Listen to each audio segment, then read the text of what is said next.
Do you want to add a dramatic touch to your videos? In this tutorial, I'll show you how to add the fire sparks effect in CapCut Mobile by just using its built-in video effects.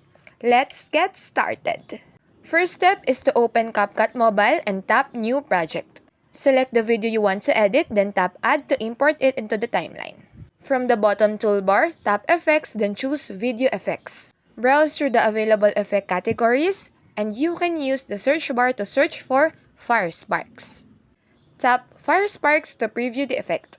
You will see animated glowing spark moving across your video.